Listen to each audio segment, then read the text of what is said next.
The World Cup year, first of all, so that changes a lot of perspective. It gives guys opportunity, which is the big thing we've all focused on. So for the academy guys, there was an opportunity to train fully with the seniors over that pre-season, which they did, and I think got massive enjoyment out of it. And we were also connected up with that. And then we've had that Celtic Cup, which is much earlier than we've had in previous years, and the Pro 14 is much later. So it was a bit of a different pre-season. Challenging at times, to be fair, but I think the long-term priorities are making sure, from an academy point of view, we're developing our players to play professional rugby. So we have to be looking at the long game, and the long game is the Pro 14 didn't start till the middle of September, and could be going to the middle of July. So we had to be very careful in managing those guys. They worked hard in the pre-season, and some guys got filtered back into Celtic Cup, some into the pre-season games, which was great for them, and some now obviously back into some AIL and some of the guys in South Africa. So a different pre-season, but we thought we put a good bit of planning into it, and we got the best result for the long-term development of those academy players. To be honest, it was a tough campaign. We've generally been very competitive at that level, from BNI winning it 2 or 3 years ago, semi-finals, and 6 out of 7 last year.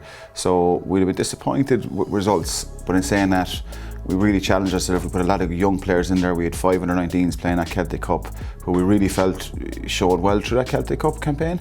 We had a lot of good club players who were playing well for the club. We invited into to trial really in that period, and then later on we filtered a few academy guys back. So we got to, by the end of it, we peaked well with that game against Ulster. I think we showed our true ability, and so the other games we struggled a bit, to be fair, but I think it was a great breeding ground and testing ground for some of our younger guys. So a lot of the guys who potentially be Irish in their 20s this year, like Scott Buckley, Cian Hurley, Mark Donnelly, Harry Reardon, they would have had a lot of Celtic Cup game time, which would normally, might be another year normally in their development.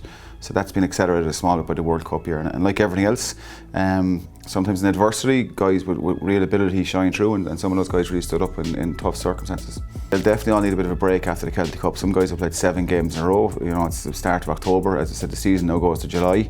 So there's definitely a case of giving a bit of a break after that Celtic Cup, probably a week or 2 for most guys, and then dripping them back in. And then it's really a case of whether they play Celtic or whether they play Pro 14, whether they play with their club, and some guys might go into the Irish Sevens programme as well. So there's probably a mixture of 3 playing programmes for plans, so 3 playing plans for players over the next kind of 3 months, and they'll get majority of rugby through one of those 3 plans. Very well. Obviously, the guys, there's a bit of an older guys like Jake and John Hodnett, who've been through a 20s World Cup campaign and really showed their ability in that. And we've 2 of the younger guys then, our 2 young second rows, Owen O'Connor and Paddy Kelly, who were that bit a year younger. But again, second rows a slot. We need to get some young talent through. I think we've 3 second rows all the same age: Thomas, Paddy, and Owen. And I think there's a good bit of ability in that group of second rows, and I'd be looking at those guys to challenge each other over the next 18 months to 2 years to really push on to see who can come through the quickest and who can come through for the long term for Munster. And Jake and John, probably people are more aware of, but both very high potential guys, a bit more experienced than lads, and hopefully they'll get their opportunity. Jake is after returning from a bit of a long-term shoulder operation after the World Cup, so hopefully he'll be back in November, December and back into action then.